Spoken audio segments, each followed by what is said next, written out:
అంటే అన్ని రకాల ప్రయత్నాలు చేశారు. గుంటలే తవ్వారా? లేకపోతే గనక కేసులే పెట్టారా? అరెస్ట్‌లే చేస్తున్నారా? కంచెలే బ్యాడ్ వేశారా? పాపులారిటీ చేస్తున్నారు. ప్రతిసారి చేస్తూనే ఉన్నారు ఈ 2 సంవత్సరాల నుంచి.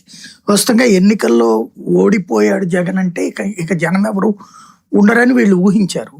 కానీ జగన్ ఎక్కడికి పోయినా జనాల్ని ఆపలేకపోతున్నారు.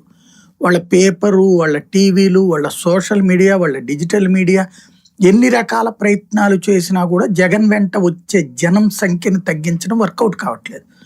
మొదట్లో జనమే రాలేదన్నారు. ఏమీ లేకపోయినా ఉన్నారని చూపెట్టుకుంటున్నారు అన్నారు. కానీ వెళ్ళిన చోట జనాల్ని చూస్తున్నారు కాబట్టి ఇక అట్లాంటి అబద్ధాలు, అట్లాంటి మీమ్స్ వర్కౌట్ కావట్లేదు. జగన్కి జనం లేరు అని చూపించే ప్రయత్నాలు మొదటి 6 నెలలు చేశారు. అది తర్వాత వర్కౌట్ కాకపోయేటప్పటికి శవాల దగ్గరికి వెళ్తాడు, లేకపోతే ఎవరు చచ్చిపోతారా అని చూస్తుంటాడు లాంటి ప్రచారము చేశారు. అది జనంలో పెద్దగా ఎక్కకపోయేటప్పటికి జగన్ వెళ్తే చచ్చిపోతుంటారు జనాలు అనేటువంటి ఒక కొత్త కాన్సెప్ట్ని తెర మీదకి తీసుకొచ్చారు.